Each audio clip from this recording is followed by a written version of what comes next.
Progressive overload is a principle that is based on the idea that you need to overload the body for it to change. All too often, I hear of people who are not progressing when they need to or progressing too quickly. There are some general guidelines I like to have my clients follow to make sure that they're progressing, but not progressing too quickly that puts them at a higher risk of injury. The best way to know this is to record each and every workout and build your workouts based on your 1 rep max. And in this video, I'm going to show you exactly how to do that, to build your workouts using your 1 rep max. Hey guys, my name is Dr. Joey Rosie. I'm a physical therapist, strength coach, and the founder of Linear Performance. If this is your first time here, do me a favor, subscribe and click the bell so you never miss another video. Now, your 1 rep max is the amount of weight that you can maximally lift one time.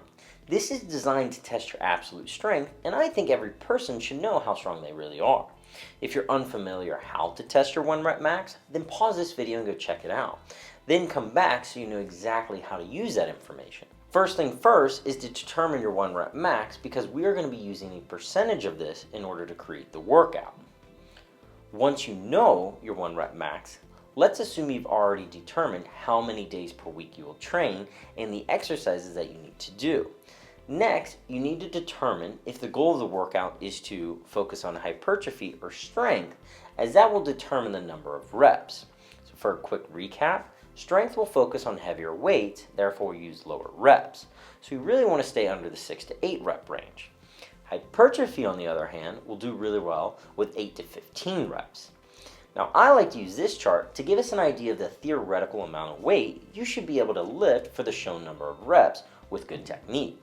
So, by using this chart, if you take 95% of your 1 rep max, you should be able to do 2 reps at that weight, or 3 reps at 93% and 4 reps at 90%, and so on and so forth. So if someone is looking to maximize their strength, we know we need to stay in the 1 to 8 rep range. Now, we also need to take in consideration volume, intensity, and frequency, as they all really do play a role on each other. Volume is the total amount of load lifted. For example, 3 sets of 10 at 100 pounds is 3,000 pounds. The intensity is how much weight you lifted, and in this scenario, it's 100 pounds. Lastly, frequency is how often you train. The more frequent you train, the less intense the workout should be. And the more intense you train, the less frequent your workout should be. Now, frequency is typically predetermined, as most people decide their training frequency based on their schedule. I like to use this triangle to demonstrate the balance between volume, intensity, and frequency. So, as I mentioned, let's assume the frequency has already been predetermined, and in this scenario it's 4 days a week with training days on Monday, Tuesday, Thursday, and Friday, as this client would like to have the weekends off. The overall goal is getting stronger with the hopes of doing a powerlifting competition, so the exercises will be geared towards the powerlifting movements. If we use the volume, intensity, and frequency triangle, we have already determined one of the edges, as it's based on their schedule.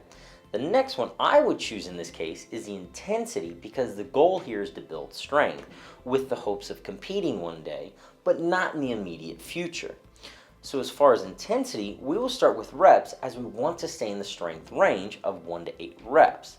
But we can stay in the middle to the higher end of that range, as there's no immediate plans of competing.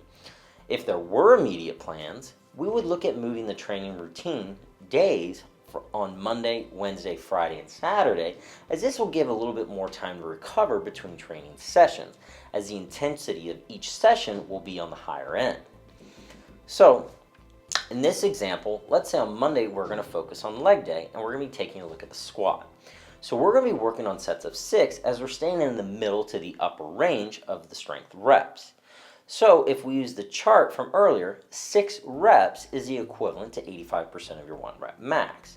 So simply plug in 85% of your 1 rep max to determine how much weight you should use in the set, and you can determine the last piece, which is the volume. So in this scenario, let's say your 1 rep max is 225.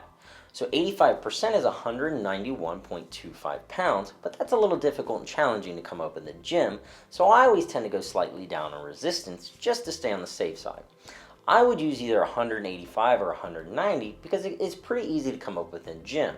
Now in this scenario, 185 pounds at 10 reps is 1,110 pounds. If we do that for 3 or 4 sets, that's going to be 3,330 pounds or 4,440 pounds respectively. Progressive overload, like we talked about in the beginning of this video, can simply be done by simply increasing the volume or the intensity. There are 2 general rules I like to follow when designing a workout routine. I like to stay within the 10% change each week in total volume, and I don't like progressing more than 2 to 5% changes in intensity each week. This also will depend on training status and the main focus of the program. As for 10% change in the total volume, there's been extensive research that shows greater than 10% change will significantly increase the risk of injury. As for intensity, I like to progress by 2 to 5% each week. This will give you a range that will give you quick results while also significantly reducing your risk of injury. The specific intensity chosen between 2 to 5% will really depend on many factors, including your training status and the goal for your particular block, as well as the overall volume. For example, a new lifter or at the beginning of a new training program will typically increase by upwards of 5% week to week, while later in the program, the intensity will increase by smaller amounts. You'll have to also keep in mind the overall volume to make sure that you're not making too big of a jump in intensity, that your volume significantly increases and therefore you're staying under that 10% change.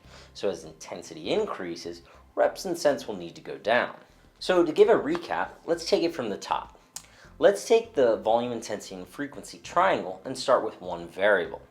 I tend to start with frequency as most people have their schedule dictate their frequency. Next, I like to look at intensity and base off their goals. If we follow this chart to see if someone needs to focus on strength or hypertrophy, and then where they need to focus on in the training program relative to their overall goal. So if they are at the start of a training block, you should start on the higher end of reps within the strength or hypertrophy range to build good structural support and increase capacity. As you get closer to either a competition or the end of your goals, your number of reps will go towards the other end of the spectrum to help you focus on pure strength or endurance. Now, after choosing the number of reps, choose an estimated weight that is based on your 1 rep max. If the weight is too complicated to come up with in the gym, I like to go slightly under the estimated amount to make loading the bar as easy as possible. The number of sets will typically stay within 3 or 4 for most lifters, but can vary outside of this in order to manipulate overall training volume. As for how much rest to have in between each set, a general rule of thumb is under a minute for hypertrophy work and greater than 90 seconds for strength. Each week, you can manipulate the load intensity to progressively overload the muscles in order to stimulate muscle growth. Alright guys, that's it for today. Thank you so much for watching. Don't forget to show your support by subscribing to the channel and turning on the notifications. Leave a comment below on what you would like me to cover next. Thank you so much, and I will see you in the next video.